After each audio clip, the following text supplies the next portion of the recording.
Hello, hello. I'm Lindsay Luttrell, and this is Table 5. Every time I sit down to record one of these intros, that sing-songy hello, hello just comes like flying out of my mouth, and I don't really know where that came from. Y'all are literally the only people I greet that way. So, I don't know, but you know what? Here we are. It's just a part of me now. It's a part of the pod. So, hello, hello, and thank you for tuning in. Okay, I'm starting out this pod with the universal language of pizza because no matter where you are or who you're with, like everyone likes pizza, right?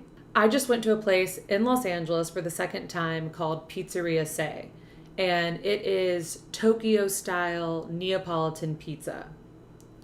So, without getting too off the rails about something I don't know that much about, I'll give you a little of the backstory that I found in my research. So, there is a chef slash pizziolo in Tokyo, and I'm not certain how to say his name, but I think his last name is Kakinuma, and he's been called Tokyo's godfather of pizza, prime minister of pizza, and he's been credited with developing this Tokyo Neapolitan style, which according to my research is all about the dough. It's the way you stretch it, the way you pinch the dough to create this rippled crust, which gives you a soft, crunchy, poofy, puffy crust. And I read the Neapolitan trick is to add salt all over the pizza before cooking and to where you're going to cook the pizza, because this will take off some of the heat so it won't immediately burn your dough. Apparently, the godfather, Kakinuma, called this the salt punch, which I thought was pretty cool.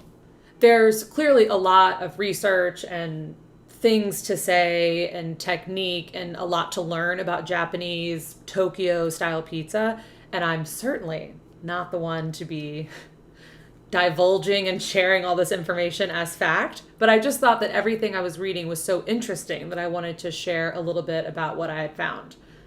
But y'all should look up this Godfather Pizza Prime Minister because his story is very interesting. Okay, so Pizzeria Se is run by a chef who has worked at some of the best restaurants and specifically pizza spots like Ronin and Pisana in Los Angeles. And now he and his wife have opened Pizzeria Se, which is a Japanese Tokyo style pizza place. The menu is pretty simple, but very good. And the restaurant itself is pretty simple. It's mostly counter seating, which I love because I feel like it kind of lets you in on the action. This time around, I ordered the Caesar salad, the margarita pizza, and their special that night, which had potatoes and like a white cream sauce. I mean, y'all, I am not kidding. Even on pizza, if you are offering me potatoes, like hands down, 100%, I'm in, pile on the potatoes. And that pizza was incredible, as you may have expected. So if you're in LA, I urge you to go. And with that, I would urge you to make a reservation because it is a small place and they are always full. And obviously, I would say sit at the counter.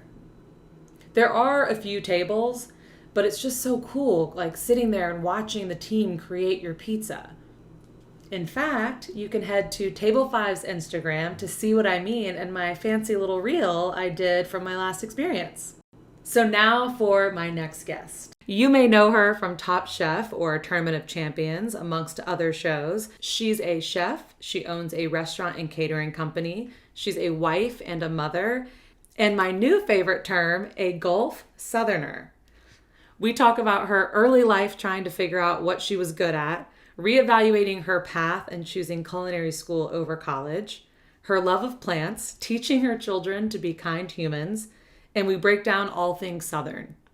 Her drive and ambition is so inspiring to me, so please enjoy my conversation with Kelsey Barnard Clark.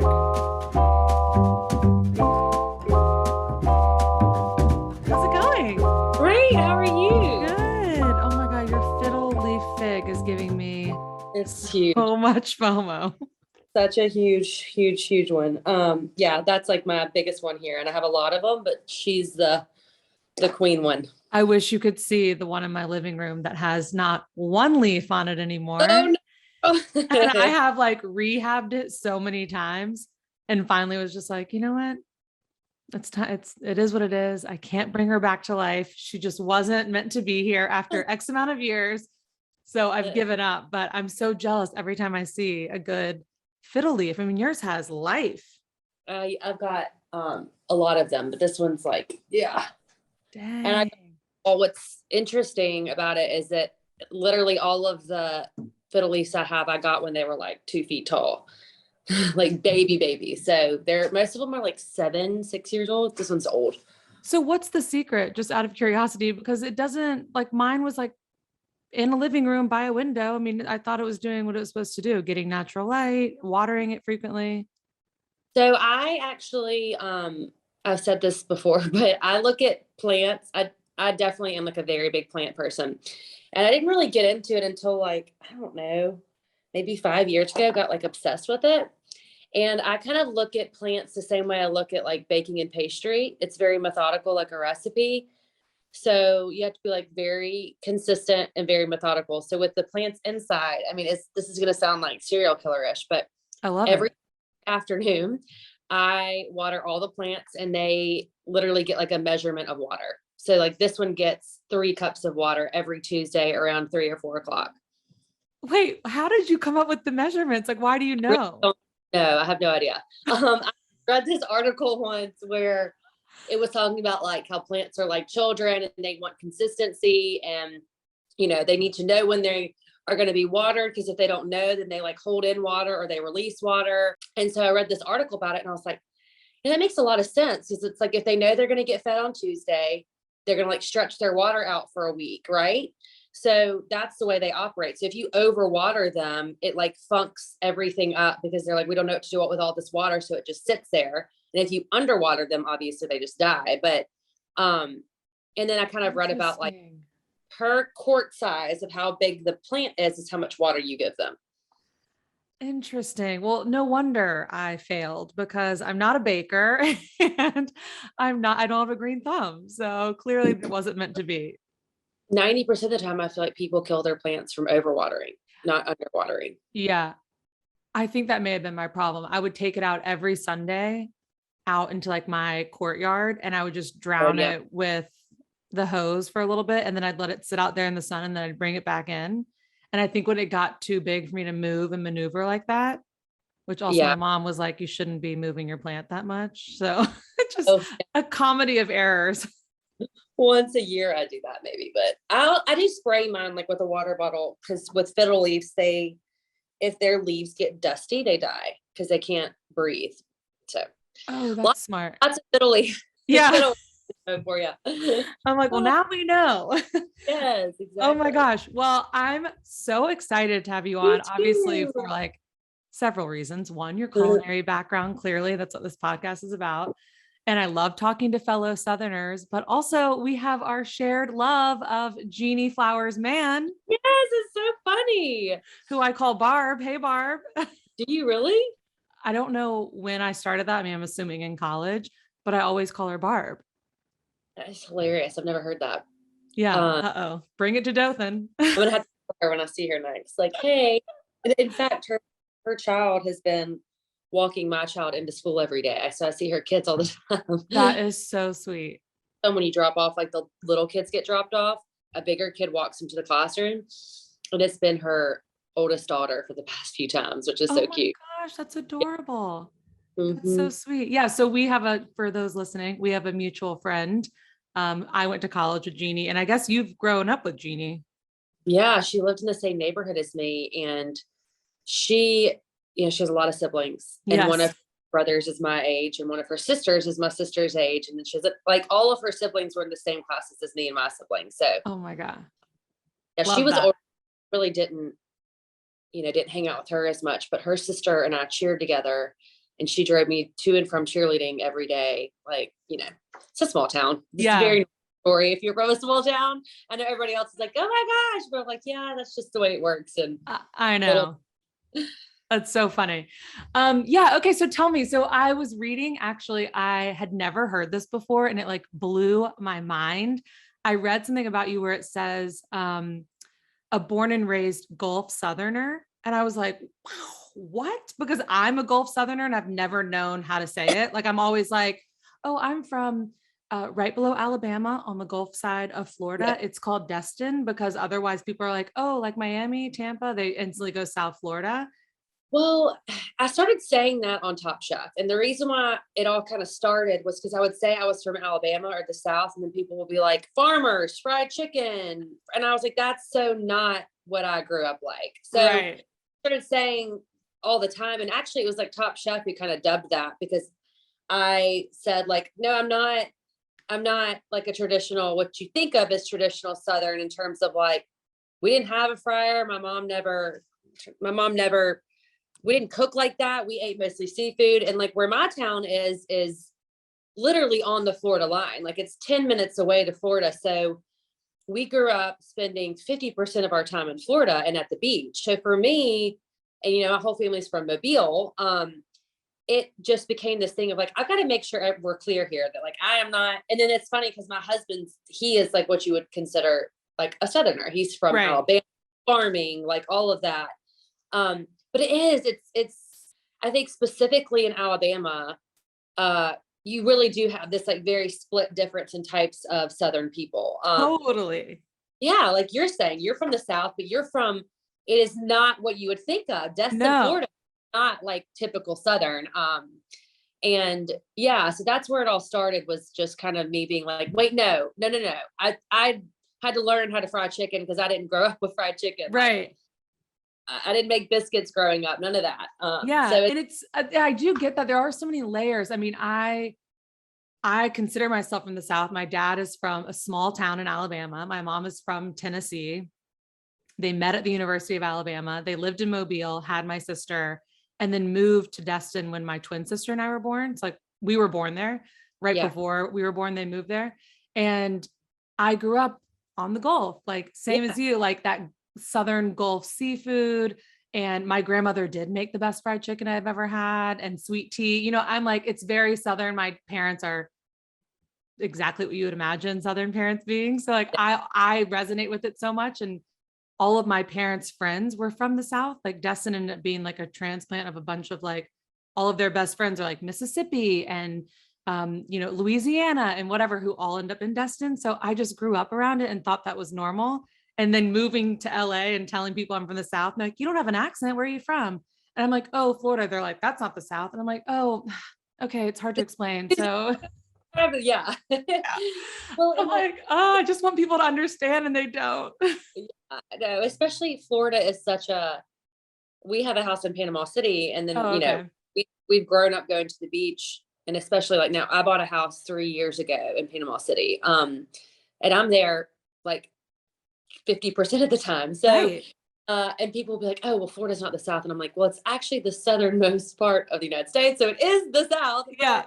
But I get that you don't understand that it is, but yeah, I think that like North Alabama versus like South Alabama, it's just totally different. Because in North Alabama, you get more of that, like I would say, like not just what you think of as Southern, because it's Right. land, near a lot of water. But when you're in South Alabama, you're more like beach, coastal Yeah. Florida, more Yeah. than you're. Yeah. I know. And I grew up, my dad had a hunting camp since I was like a kid. I mean, I can Yeah, remember that's driving. Southern done Yeah. at a hunting camp. Yeah. Like we'd pile in the car and drive up to the Yeah. hunting camp in Alabama and we still have it. And it's my favorite place to go to. We go for Thanksgiving. It's incredibly hard for me to get to now, but if I can make it work, I go and I love it. But it is, my dad was a deckhand and a captain on boats and grew up fishing his whole life because he's from very lower Alabama too. So yeah, it is funny all the different ways you can break it Yeah, up. for sure. So were you born in Dothan? I was born in Atlanta, Georgia. So, and basically, both my parents are from Mobile. Grew up in Mobile, Alabama. My dad's a doctor. So for the first like 2 year, I mean, actually just a year, I was born in Atlanta. Only lived there for like 2 months. Then we moved to Minneapolis. Only lived there for 6 months. So I say that I was like born and raised in Alabama because we moved here before I was even one. Right. I mean, for all intensive purposes, I am born and raised here, basically. Okay, cool. And so tell me, I assume, I mean, if you grew up like any other Southerner that I know, you were around great food and it was a big part of like the day and every event. Is that how your interest became with food? Or did you ever think like, I'm going to be a chef because of that? Or you were just like, I eat well? No, yeah, no, I never thought I was going to become a chef, but one thing that my parents did that I certainly it's a big deal for me with my children is I think when you are from a small town, whether it's from the South or anywhere, obviously there's small towns everywhere all over the world. I think one of the biggest gifts you can give yourself and your children and your family is to, if you can, within reason, however you do it, like bring culture in through food and also if you can travel. And I'm not saying you have to buy an airplane ticket, like get in the Right. car and drive to the Indian restaurant down the street. Whatever that might look like. And that was a big deal with my family. I mean, traveling was what we did. That was what my parents like was their thing. And a big part of that is if you live in a small town, there is not a whole lot of culture typically when you're in a small town. Yeah. So the way to really get your hands on it is to get out of it, obviously, and then to go find it. And I don't think there's any better way to like introduce that to people than through food. I love that. So they kind of fostered that do you have siblings? Actually, I'm one of three originally, but then my parents adopted my cousins. And so I'm one of five. Oh my gosh, that's so exciting. Yes. So very large family. Yeah. So, I mean, like for them to foster that and want to make sure that in small town Alabama, their kids are still having a bit of culture, I think is so special and important. And I feel like they were almost like ahead of their time doing that. Yeah. And when you say the word like cultured, a lot of people think like, oh, well, that you have to have a lot of money to do that. And I'm like, well, I understand that. However, like your child working in a restaurant gives them culture. Your Mm-hmm. child just like going to eat somewhere that is not the ethnicity they are, that is culture. So you can get culture without spending money. And I do that is truly like parenting wise my most important thing with obviously want my children to be good people and kind, but for them to be cultured and understand that what they're like and what they are surrounded by is not the world is also to me something I consider like the biggest responsibility as a parent is to show your children that. Absolutely. I always both of my sisters have kids and we have conversations like this all the time where I'm like, yeah, just get them out of the bubble. I just want to make sure that they're always out of the like sometimes get out of the bubble, like just make sure that cuz I do feel like where I grew up was a bubble, not in a good way or a bad way. It was a lovely safe bubble and I'm happy that I came from the place I came from and my parents always, kept me in that safe space. But I do think it's important to kind of, venture out and learn something new. And then, Oh, I mean, I was in a like Euphoria Stepford bubble, basically. So I am fully admitting of that. Like I went to a private school in a small town and 100% grew up in a privileged atmosphere. So it was very important for me to know, hey, this bubble is not a real bubble. This is just your little bubble. Um, yes, and I think it's important that that my kids are the same thing. And to me, more than anything, it's so that they're able to be caring, compassionate adults and understand everyone's walk of life. right. And yeah, I'm not trying to get too deep with that, but that's Yeah. really it. No, I love that. And I totally understand. And so tell me like, I feel like any sort of non-traditional job or Yeah. career is pretty hard to come by where we come from, or at least a long time ago for anyone to be like, oh yeah, go be a whatever. Yeah. Like, were you like, I'm going to be a chef or did you just like to cook? How did that start? It was weird that I got a job when I was 15. It was not something that anyone in my circle, in my bubble, in my school was doing at 15 years old. It was like, at that age, it was more get incredibly involved in your school, play every sport, do every club, but like don't work. And I think more than a passion for cooking, sometimes I've had a passion for working my whole life. I love to have a job. And I don't feel right without working. And also I can't do it. I am someone who needs a strenuous type job and a creative type job. And I don't want to sit down at a job. I want to be working. So I at 15, I was obsessed with cooking, and it was, just like one of those things where anyone would say like, okay, well, you don't know if you want it to be a career until you actually work in the field that you're thinking you is cool. Right. I started working for this caterer that was a high-end caterer. And I, basically just went to him, and luckily he was a teacher also at a local school. He taught music. He was a phenomenal person. And I just was like, look, I don't know how to do anything. I'll do anything. I'll wash your dishes. I just want to watch how this works. So I basically washed his dishes for a few weeks, and he hated to bake. And so that's sort of how this all started. Was he absolutely could not stand baking. And so he would be like, hey, this client wants us to do blah, blah, blah, blah. I want you to figure out how to make it and do it. And I'm certainly the type of person, I will say, I've always been this way, just kind of in me. I'm not going to do anything unless it's 100%. It's not going to happen. I could pick up on that. Yeah, it's either all or nothing for me. So when he basically said he wanted me to start doing all the baking and pastry, I'm like, this is the best freaking brownies you've ever had. Then that's what's going to happen right now. I'm going to do whatever it takes. Right. And just honestly, I would say it was an obsession. It still is, honestly, for me. But at a young age, I was obsessed with figuring out how to just perfect cooking and perfect recipes. And then I enjoyed it. I mean, there's nothing else really, there's nothing crazy except for the fact that I just loved it. And I only wanted to do it more and learn more. And it was sort of, to me, once I kind of like cracked that box up, and I was like, there's a whole world I don't even know about. And I really never stopped after that. So what at 15, like made you want to, if it wasn't normal, your parents weren't asking you to get a job, none of your friends had a job, like what made you think like, I am just going to go get one then? I don't know. I think more than anything, I was really bad at school. And I was like, I've got to figure out somewhere where I can succeed, that I like feel like I am, not just like a loser. Every child wants to feel like they're good, or everybody period wants to feel like they're good at something. Right. Right.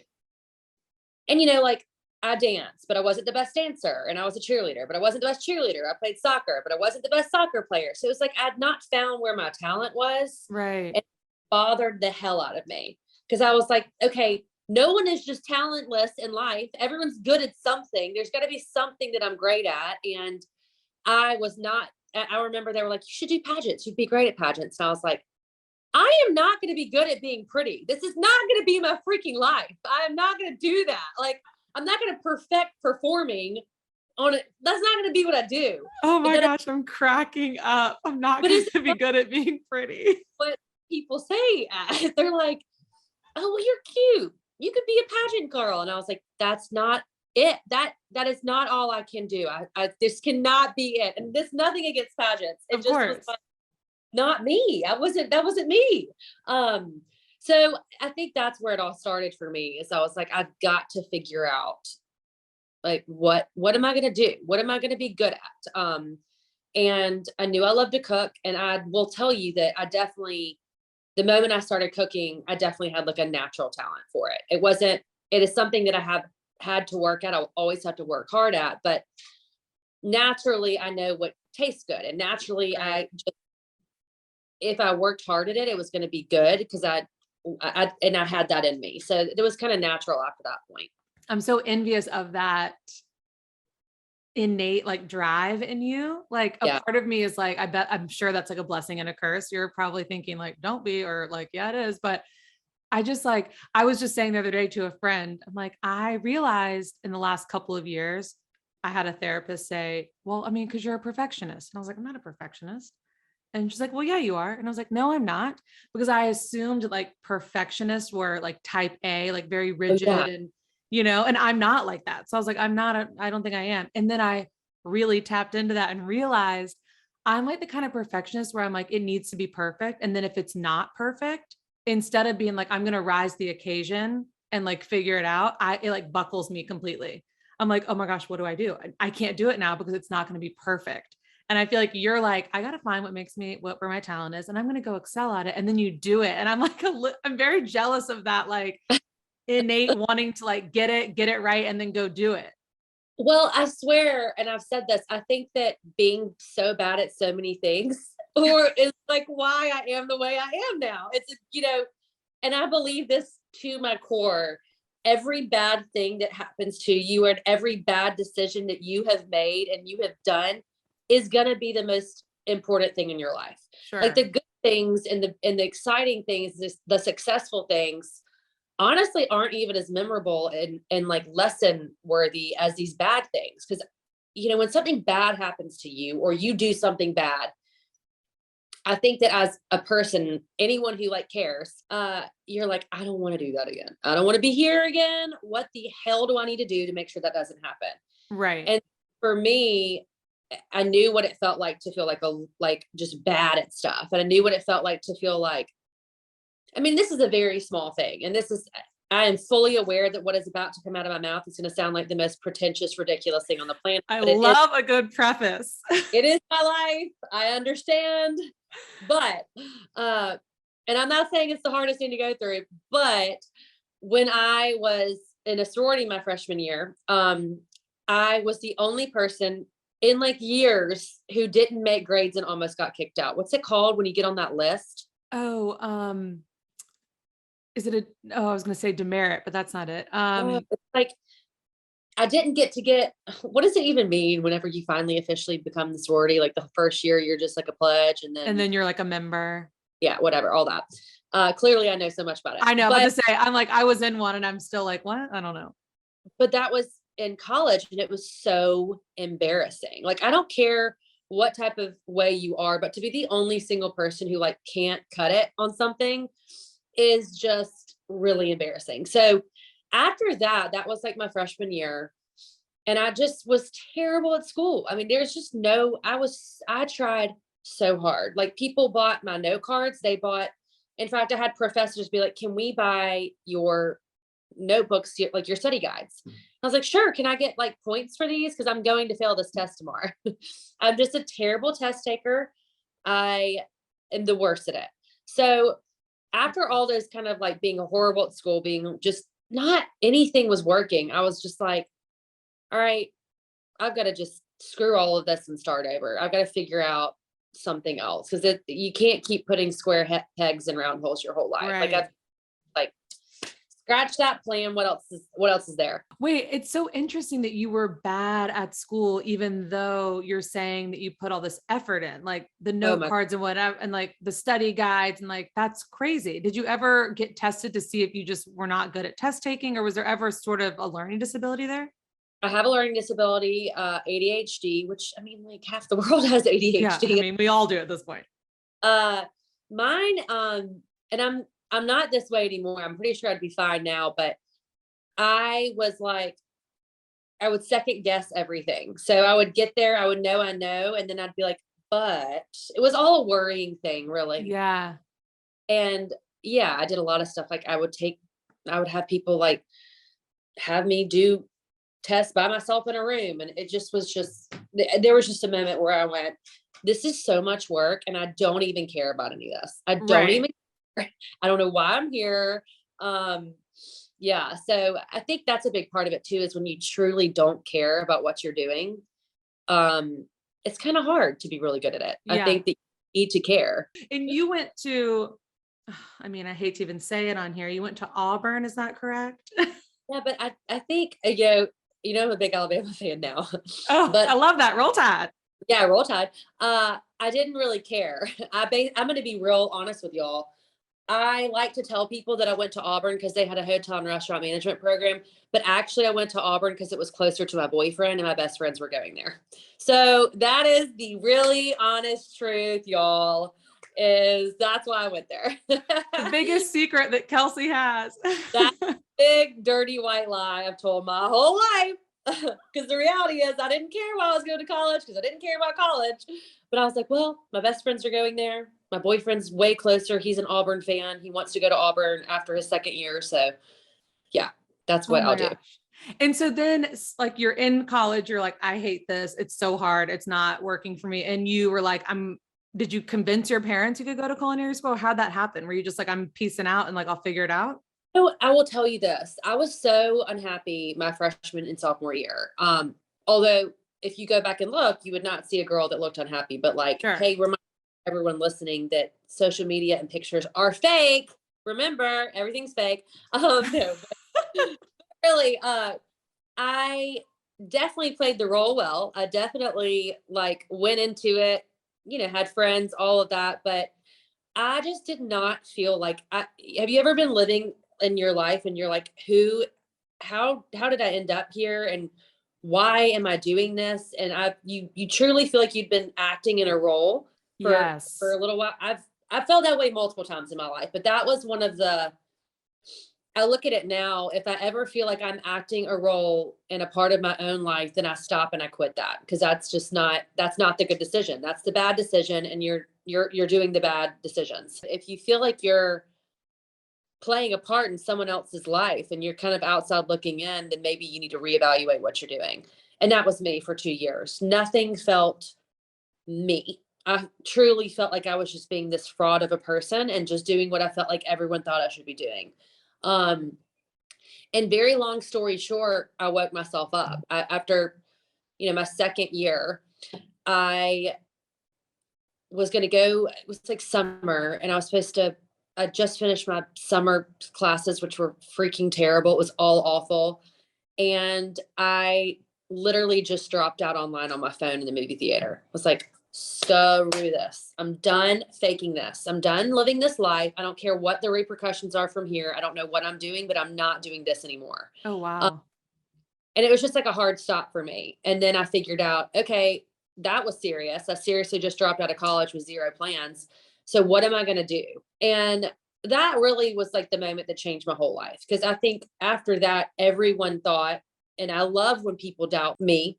And I say that all the time, like the best gift you can give is trolls and people telling you can't, because there is nothing that will make you work harder and fiercer than people telling you can't do it, won't do it, will fail, doing it wrong, all the Yeah. things, which was pretty much everyone in my life at that time. I dropped out of college and decided after about a month or two that I was going to move to move to New York and go to CIA and do culinary school for 2 years. And then, and I can't tell you how many times I heard like, I shall be back in like 3 weeks. Oh, yeah. Yeah. I was like, well, I'm never leaving now. I am going to live here for life. Yeah. And that really, I think that, and knowing that people expected me to fail was why I ended up where I am, because it just became this mission for me of like, no matter what, I'm going to succeed at something I do. Yeah. Even then though, being a chef in the food world was not then what it is now. So now Mm-mm. it's respectable, right? And I think that people understand that it is a art, it is a sport, it is a craft. It was not that way when I was doing this in 2012, 10 years ago. It was like, you're going to work in a kitchen, we're going to work in a restaurant. So what, like your end goal is to own a restaurant? Okay. Like total loser status. Yeah. Like looking at you like you've lost your damn mind.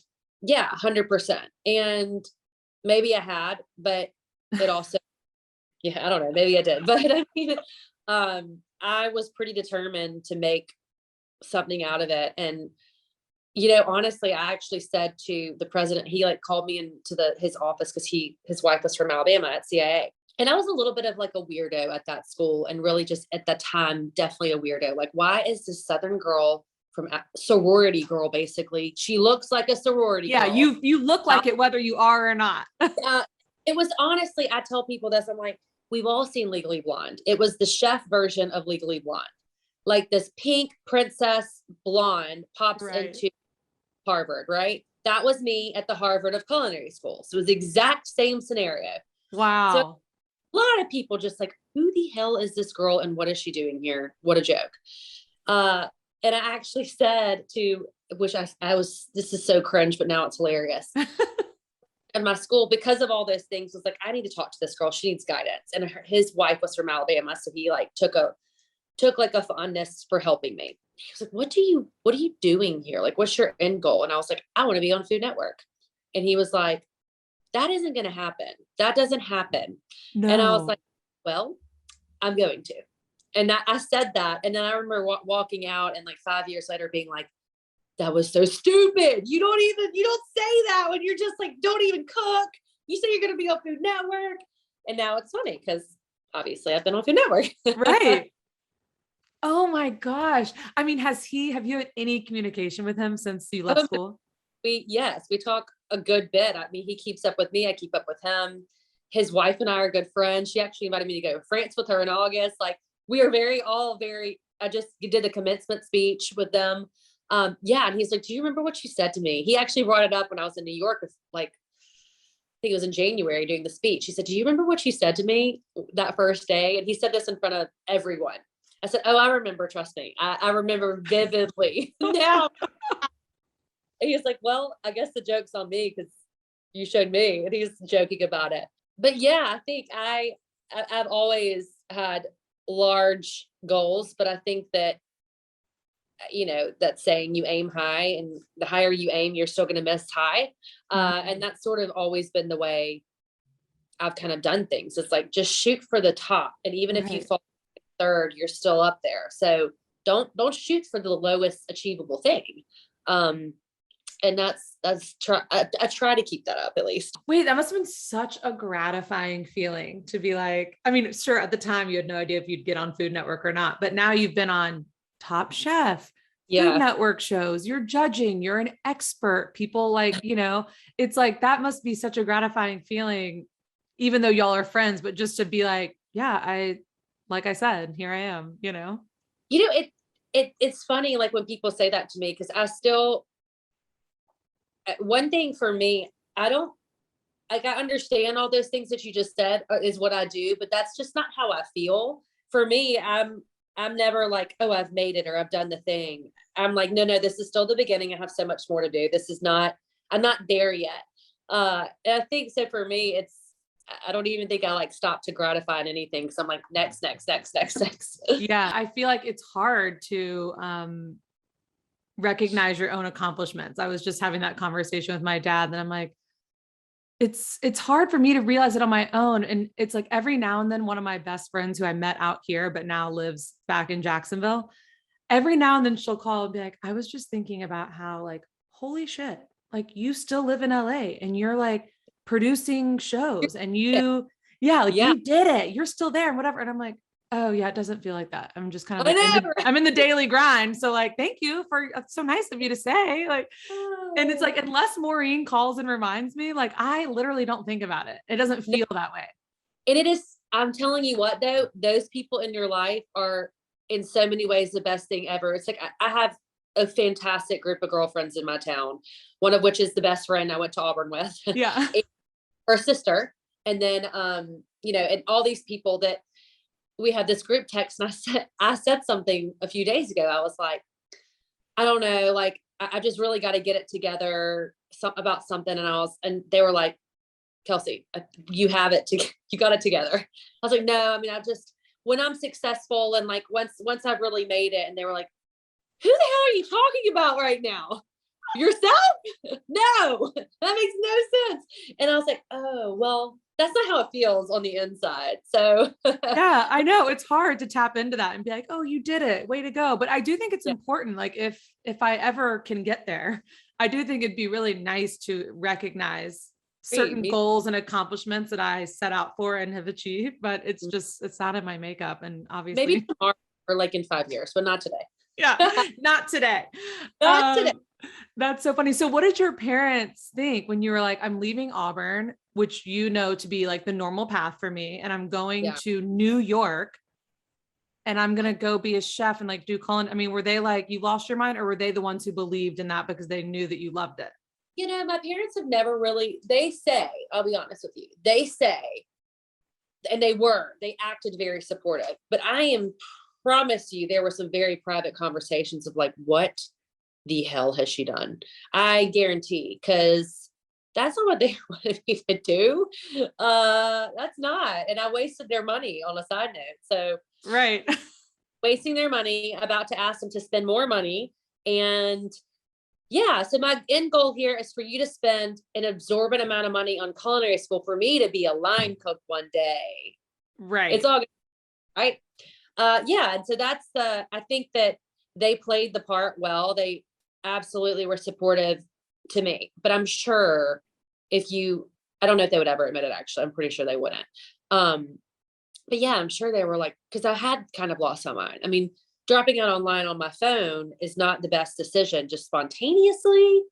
But I will tell you, all of my big decisions in life have been spontaneous. I don't know why.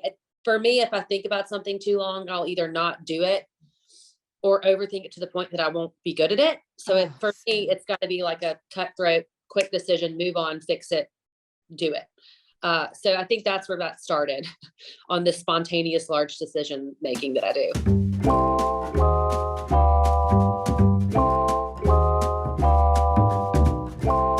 So are you like in your family, are you, I mean, not that like this now is that weird, but like growing up and I guess still now, like, are you like the oddball? Are they always like, Yeah. Kelsey?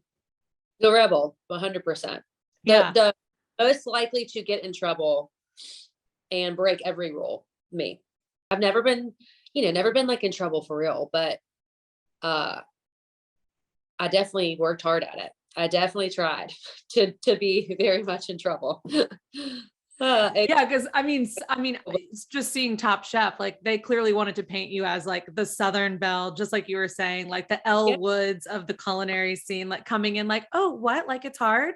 And you're like, oh, please. Like I may look it, but I have like so much more to me. Yeah, I definitely am a little bit that way. 100% can be that Elle Woods type person. I will absolutely say that. I've got that in me. But there's also a side of me that's very I am planning everything behind that whole facade. So in the back of, you don't know the other half that's happening. So you see that, and that's what I want everyone to see. And then it's going to be sneak attack because I've already planned all this, and here it is. Which is how I usually play every game. Is I'm gonna do that character so you don't see it coming, and you have your guard down, and then done. Like a snake. That's what I really am, Lindsay. Just a little snake. I love it. I love it. Uh, And then tell me, so when you graduated culinary school, you stayed in New York and like worked for some pretty impressive people? And did you go to culinary school for both pastry and savory? Because I know you did pastry for a long time. no, I so obviously did pastry, and I worked for a cake decorator for a year, which was really cool. That's one of those things that I just thought it would be fun, but it's one of the most, what's the word I'm looking for? It's such a weird thing to have that in your back pocket. And it taught me so much about like plating and finesse to have that. Because cake decorating is like incredibly meticulous and Yeah. achingly patience involved. So I recommend everyone do something like that, whether they work in chocolates or candies or something that's that meticulous for a year, because it teaches you so much restraint, and you it works a different part of your brain as a chef than anything else. And so does baking and pastry. So I went to culinary school for savory because honestly, I had the least experience in that. I did a lot, obviously, in baking and pastry, and then a ton of catering, which is like bulk cooking. But fine dining cooking was where I was super lacking. I had zero experience with that, really. And I'd never worked on a hotline before. I'd never worked on a grill. So that's why I wanted to go to culinary school. And I did savory. Cool. And then when you left culinary school, is that what you went and did? Like worked on a hotline at restaurants in New York, or? I did my internship at Cafe Balloon, which was Wow. such a hard internship, but also that's what you want on an internship. You want it to be like the devil wears Prada, the worst job of your life. Because that's what that's for. An internship is not supposed to be easy. It's supposed to be you doing grunt work and learning like really what it's Right. like. Right? So I did that. They actually asked me to come back and work after that, like actually work and not be an intern.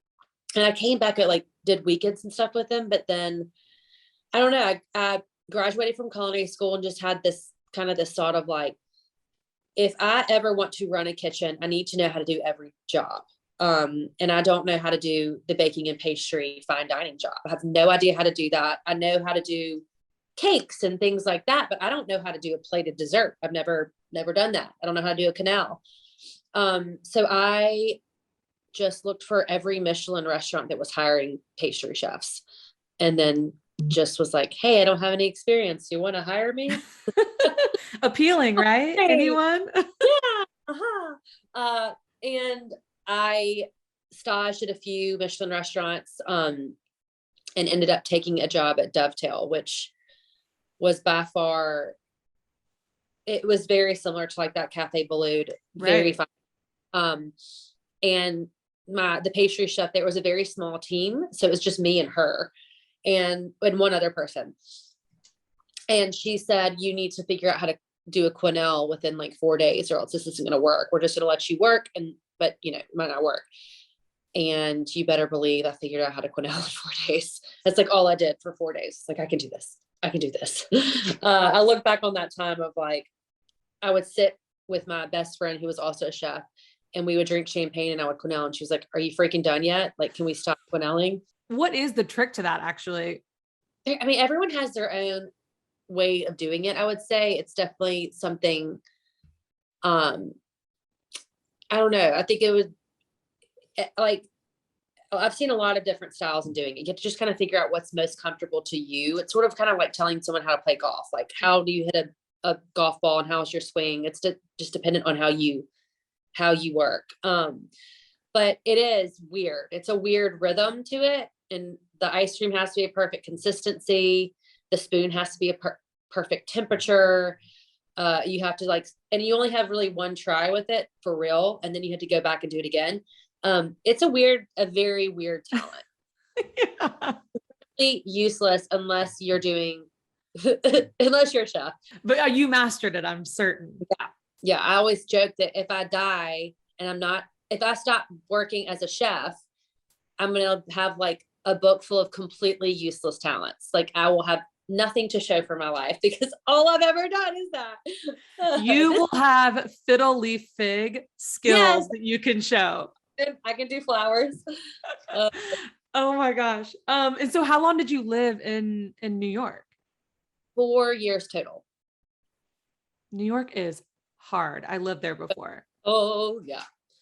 Yeah. And I mean, when I say I committed to my time there, it was sort of obsessive. I worked gladly, wanted to work 110 to 115 hours a week. I would come Oh, in, and you can't do that.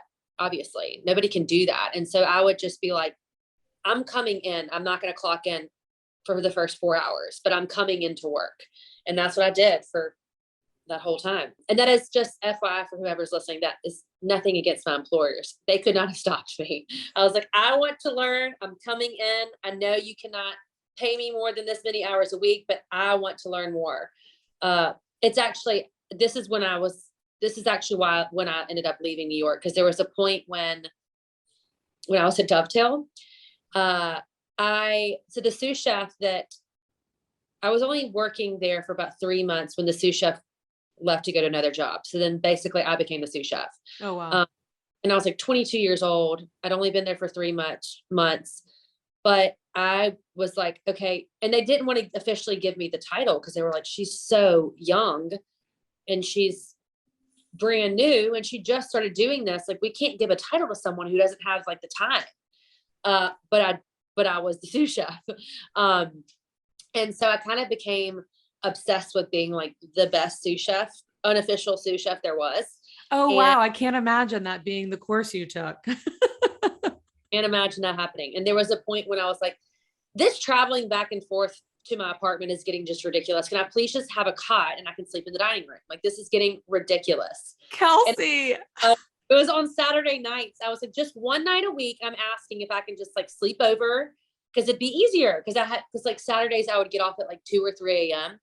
But then I would work a double on Sundays. So I'd have to be there at like 7 a.m.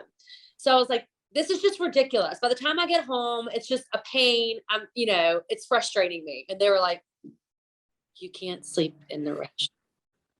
And I was like, I probably need to go home and take a break. This is probably my son, but I'm losing it because I literally am obsessed with this job. You're like, I'm trying to post up in the kitchen of my job. That is a cry for help. Yeah. So that I went home after that. I went home to take like a breather. And then my plan was to move to New Orleans and do Michelin kitchens there. but just like be a little bit closer to home, a little bit of a more laid back environment. Cause Right. they don't get more strenuous than like New York City kitchens. I know that from being everywhere now. It's just a totally different, I mean, it's a city that never sleeps. Yeah. And that's the work too. It's not, like we used to joke that people choose the West Coast or the East Coast, and people who chose the West Coast are usually a lot more chill than the East Coast people. For sure. With the chef world, because it's just a different, New York is just rise and grind all day. So what, like, knowing that you went there trying, like, not for this reason, but part in the back of your mind, you kept being like, I'm going to prove these people wrong. And like, oh, you think I'm going to be back in a week? Like, I'm going to live and die in New York now. Like, Yeah. did you ever feel any sort of like guilt or failure or like you weren't living out your dream because you left New York? Or was that like a moment where you're like, this is now my new dream? Like, how did that? I felt very done with New York in the last year, like last few months. I say this, when the glitter of New York City wears off, it's time to go. And you can get it back. Like you can come back again and the glitter's back and it seems shiny and bright again. Mm-hmm. But when the city starts looking gray and dull and you're not excited about the city anymore, take a break. And that's for anybody, because it is such an incredible place. New York City is amazing. Oh yeah. And if you stop loving it and stop understanding how great it is, it's probably you. It is you. It's not the city. And that was me. I was just everything that I once loved about living there. And the reason I was like, I loved New York. When I tell you, when I moved there, I was like giddy every single day. I loved New York City. Yeah. And then in the last few months of my last year, I hated the same very things that made me wake up and be like, I love my life. I love my life. Everything about the city just, I was like, I hate it. I hate it. I hate it.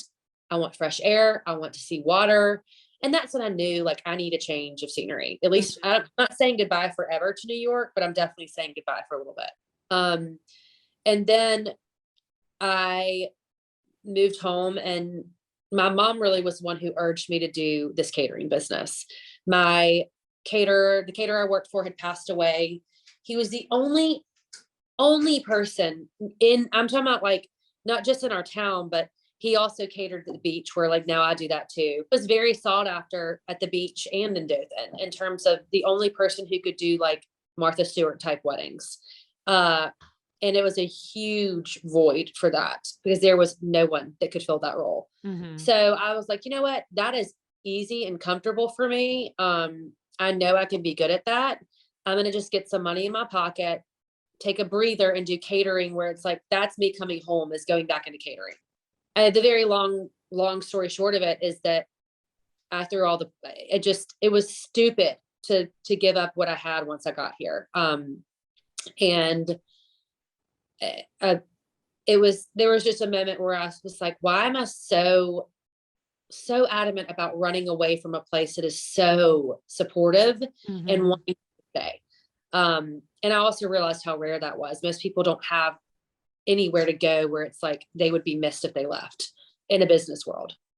Wow, that's insane. So you moved home thinking, I'm going to regroup, take a New York breather, go to New Orleans, get another, some more like fun mm-hmm. kitchen under my belt. And then Dothan welcomed you with open arms. Yeah. And I'm someone who, my resume is very short with restaurants. I did not work I don't have 10 years of experience. I have like 2 years of fine dining experience, which I was really concerned. Like, am I going to be in 10 years? Like, oh my gosh, is this going to affect me? Like, am I going to say in 10 years, I should have worked in more kitchens, or right. I should have kept working for other people longer before I stopped and did it for myself. But I really don't have any regrets with it. I'm never like, I'm not sad that I made this decision. I think timing is everything. And mm-hmm. I got into this market and in Dothan and where I am at the right time. And it was the reason why, because I started my business so young, I was able to leave that said business to go do other opportunities now. Right. So that's the benefit. That is now where I'm like, this is why that this all happened. It's because now I can start this new career that has really been my dream my whole life. And I have a business that can support that financially and also can support itself. Yeah. The biggest gift, because a lot of the opportunities that you can't do at this time, especially with TV and with anything with marketing and things like that, it's a time and money commitment. So to be able to do it is hard sometimes, because you just can't leave your restaurant or you can't leave your job. And so you have the catering company and a restaurant, right? Yes. Are you at the restaurant every day or doing something with the catering every day, or are you able to kind of be a little more hands off now? I don't really have any day that's alike, to be honest. And I love that. I'm someone who loves routine, and I love nothing more than to break a routine. It's both, truly. So if I want to go in, I go in, and that's pretty much it. I check in. That's really it. I check in constantly. Right. My role at KBC is like the plants. I'm like dead serious. The one thing that's going to be missed the most if I'm not going up there is all of my plants, because they will die. That is so funny. But truly my true role at KBC, honestly, and this is what my staff actually said this, so like, you are the creative advisor, and that's what we want you to be. We want you to spend all your time with the creativity part, and we run everything else. And my mom is my partner, so she does the books, which is wonderful, because if I was doing the books, we would have no books. So I have to say, I would have to have a partner for sure on that. I'm like, don't give me the numbers. yeah. And when she no longer wants to work, then I'll hire someone else to do that. But yeah, so I like to go up there. When I'm in town, I usually go up there for a few hours. And more than anything, it's just to check on my people, make sure the vibe is good, the atmosphere is good, which it's not always good, don't get me wrong. Yeah. But just to check in, to let people know, like, hey, how are you? Good to see you. I care. I see you. Thank you so much for being here. Really, that more than anything. And then the creative part. And so how would you describe, I mean, I know, but how would you describe your menu and your catering? I'm sure catering is kind of a little bit different and can be multiple things, but what's the menu like at your restaurant? Catering is chaos, is what catering is. It's organized chaos 24/7. And I Right. love it. That is also me, is organized chaos, which is why, like, you have to have a very, very specific personality to have a catering company. And it's also why you hear of chefs, like, I would say 98% of chefs, if you bring up the word catering, they're like, no freaking way. No way. I could never do catering. It's way too unorganized. It's way too chaotic. You can't plan things.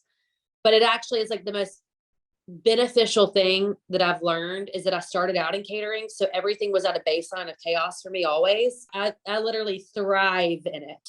When something goes wrong and something is chaotic, I thrive at finding an answer and fixing it. That is my comfort zone, which is weird as hell. Let me just tell you, that doesn't make any freaking sense, because chefs are the opposite. We want things to be perfect, and we want mise en place. That is our whole life, like everything in its place at all times. And catering is nothing in its place ever. So I live like two different lives, basically.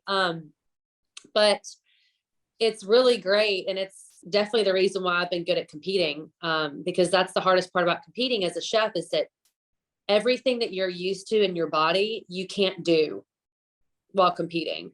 We would never have a dirty station. We would never be like not putting things away. Everything would be perfectly planned and thought through and meticulously.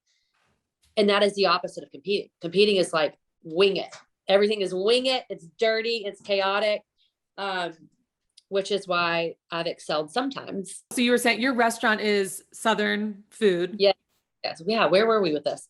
Yeah. So I've said this, and now I don't feel this way 100% now, but I did not open a restaurant. I was not one of those people that was like, I did all this Michelin stuff, and I'm going to come home and show the world what I can do. I came home and was more like business entrepreneur mode. Like, how can I, because every local business that I knew of basically in this town had failed restaurant wise. So I went less food focused, and I would say, like, back then people would say I sold out, because I went so casual. Like she sold out. She's, you know, she's not doing it.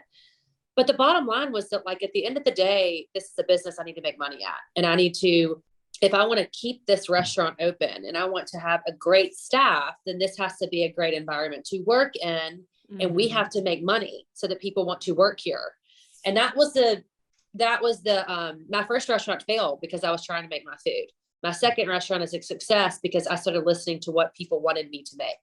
And I didn't have an ego about it. I wasn't like, no, I'm not going to do freaking French fries. I'm not doing this. And I didn't say, no, I'm not putting a BLT on my menu. This is ridiculous. That's what the people want. That's what they're going to buy. That's where I am.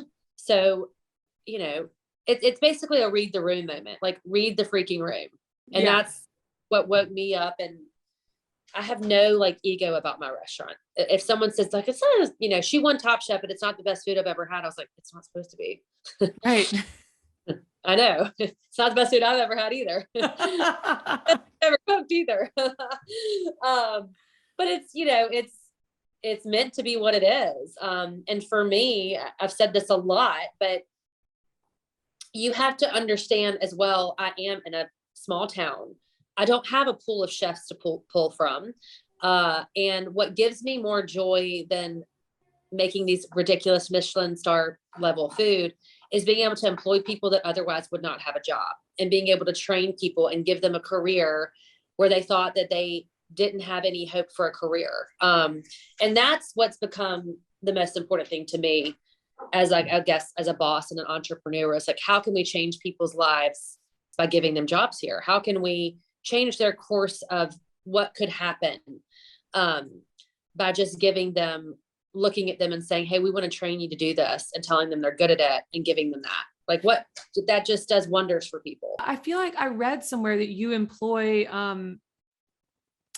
work release inmates. Is that right? Yeah, it's my favorite. So cool.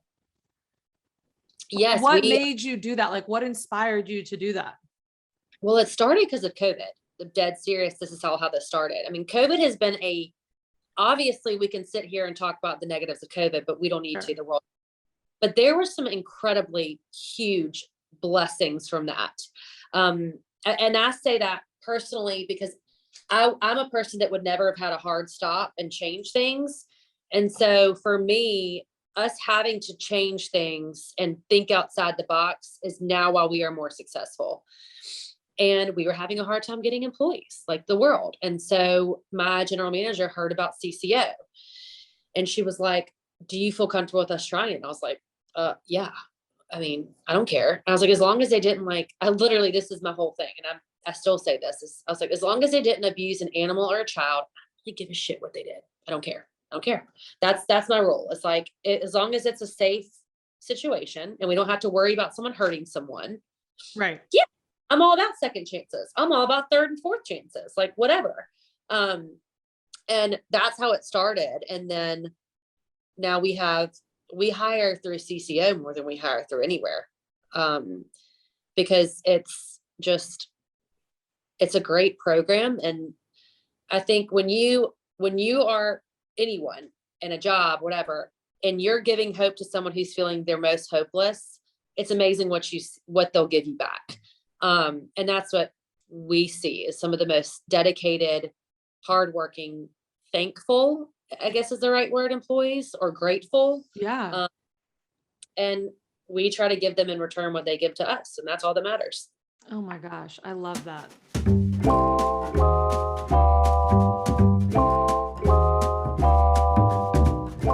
We were talking about Top Chef, but you had just had your first baby when you went on Top Chef, right?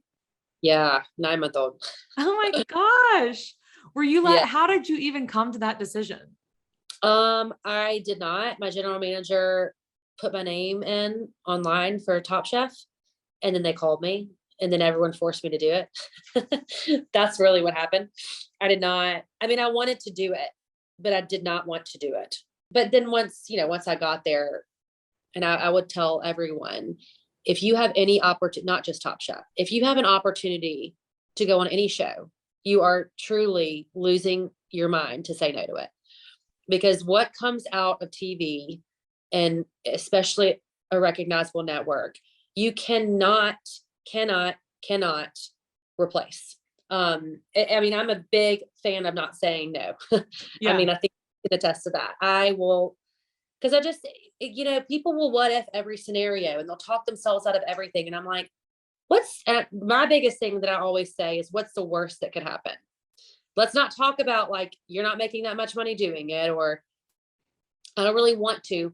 What is the worst thing that could happen from this? And if the answer is pretty much nothing, and there's only some small of positive and could be huge, what are you doing?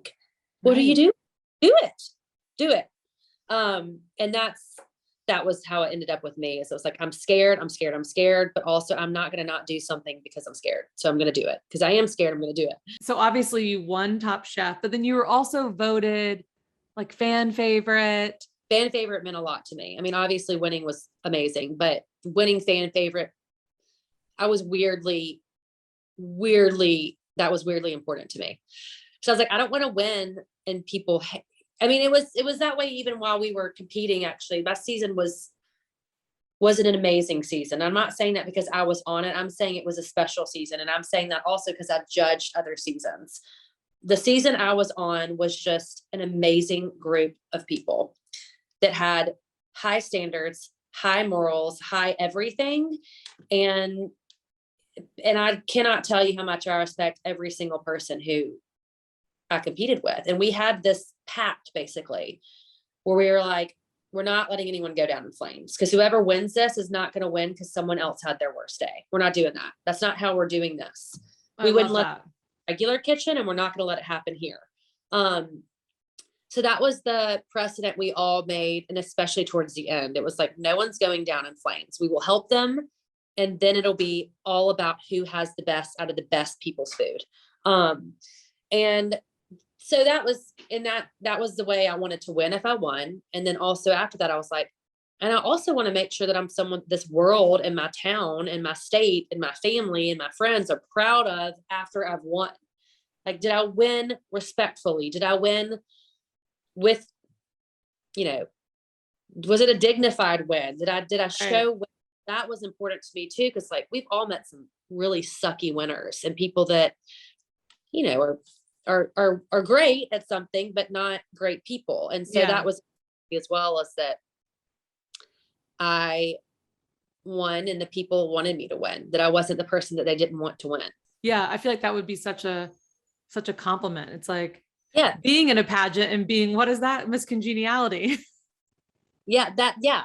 That's exactly what it was miscongeniality, which I did one pageant ever in my school. And that was the only thing I cared about. So yeah. I love that. Okay. So tell me, what is your husband, parents, siblings, cousins, what does everyone think about this life? Like, you set out to do it and then you're doing it on a pretty big scale. I don't know. I don't ever ask them. I really don't. I mean, I think there are some things that like happen sometimes and people will say things. Cause I think the funniest is I'm not a person who gets starstruck at all, nor do I like take it. One of the most important things is that I never get cocky to myself. I want to stay humble my entire life. I don't care if I'm as big as Oprah one day. I want to feel like I'm still this person that is just working hard and hustling. Right. And I check myself on that. I mean, constant. I'm checking myself to make sure there's nothing there that's like cocky or anything. And it's funny because, I'll be with my friends' places sometimes and someone will recognize me, or I'll be with someone really famous, but like, I don't think of it that way. Cause I think of it as like, oh, I'm just on a set. I'm doing a job. This is the person I'm doing a job with. And it's all just like serious and respectful. I don't ever like think about any of that stuff really. Then like my friends and family like, Kelsey, how did you not tell us you were going to do this with this person? I was like, I didn't think about it. I didn't think it was a big deal, y'all. Yeah. I don't want anyone to think I'm bragging about what I'm doing. Right. Nor like, I don't want to be the girl that's like, oh my God, look at this person I just did this thing with. Like, oh, I'm so cool. Yeah. So I usually don't say much. And then they see it on TV and they're like, what the heck? Why didn't you tell anybody this? So what surprises you the most about your life right now? If anything. It's crazy. I think I don't know. I don't know another. I will tell you one thing that's been surprising. I guess not surprising. TV. I'm so obsessed with TV, and I thought it was going to be really, really nerve wracking. I thought my biggest fear was going to be, because I hate giving speeches. I don't know about you, but I think that a lot of people could say this. So, and I was like really bad at it in high school when I had to like give a speech. So I was really nervous that I was going to start getting into this TV, like hosting, judging, and I was going to do what I did with speeches and like clam up and freak out and like couldn't perform. And the reason, I mean, I know I did Top Chef, but I think there's a big difference. Like Top Chef is you're just living your life and a camera's there. Yeah, you You're don't not, have time to like think about it. yeah. And it seems it's reality. So it's not the same as like going on and judging something or like being a co-host with something. So I think what's been the most surprising is how much fun doing TV is. And I freaking love it. Like I thought it was going to be, I always wanted to do it, but I really thought looking outside in, like, oh, this is going to be so serious. And like, you know, like, what if these people are all horrible and diva? And, what if I'm terrible at this? And it's none of those things. It is so fun. The people who do TV are so amazing and so fun. It's like Disney. It's like you get there and everyone's like happy, and it's crazy. It's been completely shocking in the best way, because it's something I've always wanted to do, but I never thought it would be this much fun. Yeah. And it is. It really is. Oh, that's cool. I love that. And then what do you think? Like, well, actually, first I'll ask you this. You have a cookbook out, Southern Grit. Is that, do any of your recipes come from like your mom, your grandmother, your childhood, or is it all just like what you've? So I have Southern Grit, and then I actually have two more coming out. So I'm working on two more. So Oh that my book, gosh. I know the first book was meant to be, and then I kind of, that was my goal, was to do, I mean, my long-term goal with books, with everything is, like a Martha Stewart-esque type situation. So the first book, Southern Grit, was meant to be like, hey, here's a snapshot of a lot of little things that we're going to dive deep into later. So there's a lot of things in the first book. There are family recipes, my mom, talking a lot about family. And it was more about that than anything in the first book, where like the next books will be more hyper focused on like my experiences and learned, where I really did, obviously I'm talking about myself in the book, but it was more from like a bird's eye view of like, this is the people of my life, not so much about me. And then the next books are me in more of like a teaching role of like, okay, now this is what, for example, with catering, that's the next book, which is a lot of hosting parties and things like that. So Cool. That's yeah, amazing. Obviously you're enjoying the TV part of your life. You have two new cookbooks coming out soon. We'll yes. find out about that. What are you hoping for next? Like personally, professionally, like what are you still hoping to achieve or comes your way? Yeah, I mean, for me right now, what my big goal at the moment is to be a host of a show. I don't have like any, I mean, I am so wide open about what the show is. I don't even care, but that's my long-term goal for sure, or short-term, or whatever you want to call it. Dream, I guess, is a dream that I'd like to achieve, is to host a show one day.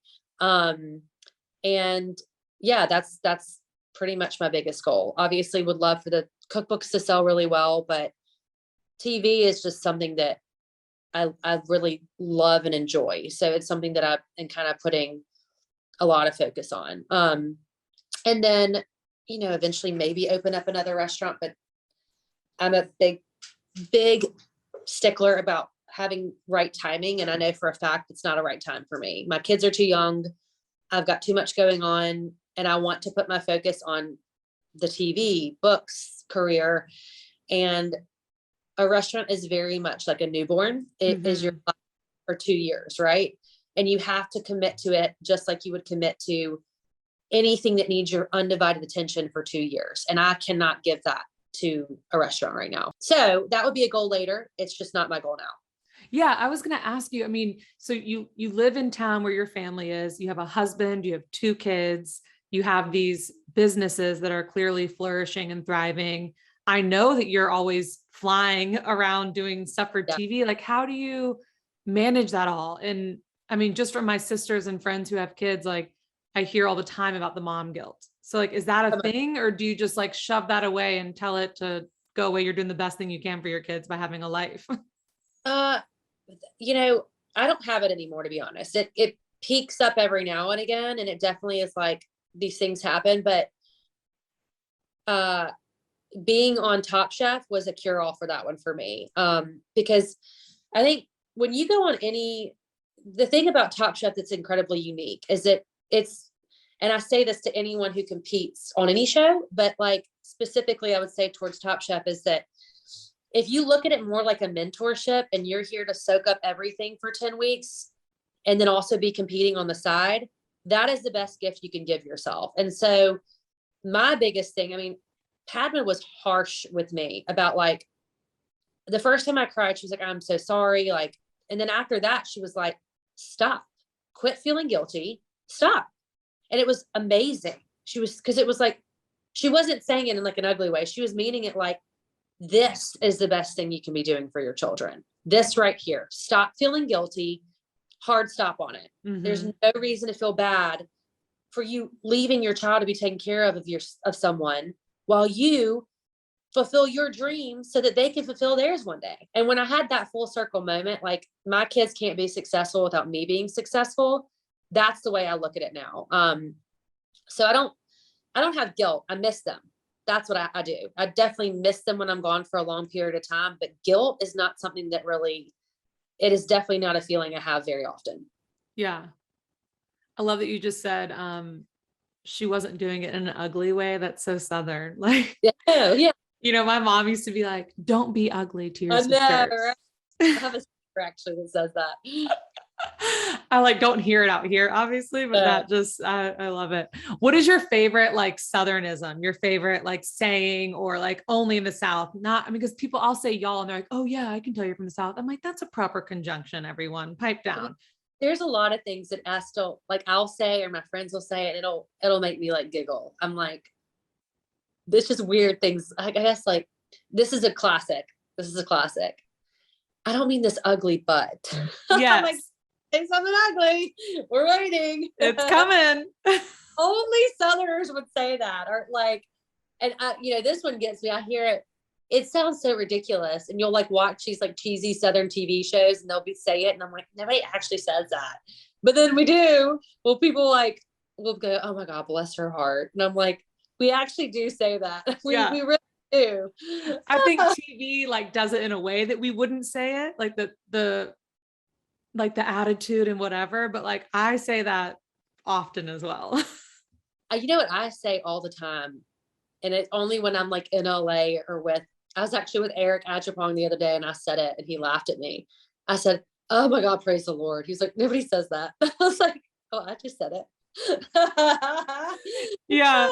Oh, and in fact, one of the EPs of Eric's show, Alex vs. America, was always laughs at me because I'll go, oh, lousy. And he's like, what is lousy? What does that even mean? And I'm like, I don't really know. My grandmother used to say it. I don't know. Like, that's just what we say, like lousy. And he's like, what do I spell it? And I'm like, I can't do that for you. I don't know how to spell it. It's like any Southern recipe your grandmother made. I don't know. Oh my God, that's so funny. I love that. Okay, so at the end of each podcast, I do a quick fire 5. Oh, I love quick fires. Let's do. Actually, I hate them. I love a question quick fire. Okay, so it's just whatever comes to your mind. There's no wrong answer. Okay. Go. Last meal before you die. Fried chicken, caviar, champagne, gumbo. I love it. Lots of things. Favorite city to eat your way through? New York City. What would you be doing if you weren't a chef? Dead. Probably. I don't know. Nothing. Oh my God, I haven't heard that. Okay. Favorite cocktail, wine, drink, alcoholic, non-alcoholic, it doesn't matter. Champagne and tequila. Together? No, not together. I don't want to know what would happen if I did that. Okay, last question. Any tattoos? Yes. Really? Secret tattoos. They are a secret because I did not see that coming. Yeah, they're my kids' initials on my finger. Oh my God. Are those the only two? And I have my husband's on my other hand. Oh, I love that. Yeah, they're like, my best friend, we called them tiny tats. She got one years ago, and I've always loved tattoos, but like can't commit to like what would I do. And I definitely will probably get more teeny tiny ones. But then she got this teeny tiny one on the underside of her hands, and I was like, oh my God, I'm obsessed because it's a secret. Like, when do you ever show these parts of your hands? Never. So it is literally like the most secretive tattoo ever, because you don't, and they're very, very little and very faint. And also they wear off on the side of your hand. So they go away after a few years. Oh, that's crazy. It's a secret tiny tat that also can be removed. Yes, exactly. Okay. So tell us, what's on the horizon? Where can we look out for you? Where should people follow you? Like what's up with KBC? Yeah, so I've got a lot of TV shows in the works that can't talk about obviously yet, but I've been filming some shows, and I'm super, super excited about those coming out. And there's one that I'm about to start filming that I am so freaking excited about on a personal level. Can't talk about that either, but just stay tuned for when I announce it. I have 2 more books coming out in the next year and a half. And yeah, who knows? I mean, I will tell you this, but I could tell anyone, I don't know. My whole career and life can change literally in 2 hours sometimes. I might get a text message that ends up changing my whole life. Right. And that's how crazy and amazing this world is that I'm in, is that it is actually just like that. You might get a text message that ends up changing your whole course of your year. And it's awesome. It's very thrilling and amazing. And in the meantime, I just get to like live my life that's also pretty great here and work on that. So follow me on Instagram, Kelsey Barnard Clark, and my restaurant is Eat KBC. Yay. I love it. Okay. Well, Kelsey, thank you so much for coming on. Obviously, I enjoyed our chat and all the things Southern we discussed. So thank you so much for coming. It was great. Thank you. It was a blast. I don't Yay. get to talk a lot, so that was fun. I'm so glad. Okay, good. I'll talk to you soon. All right. Bye. Bye. I loved chatting with Kelsey. Thank you for tuning in. You can follow her and her restaurant across socials at Kelsey Barnard Clark and at Eat KBC to keep up with her next TV appearances, her book releases, and what's going on at her place in Dothan, Alabama. Thank you for listening to Table 5. If you like what you're hearing, please make sure to rate and review us on Spotify, Apple, or wherever you listen. Your feedback means the absolute world to me, so thank you. And you can keep up with Table 5 across social media at Table 5 Pod. Thanks, y'all.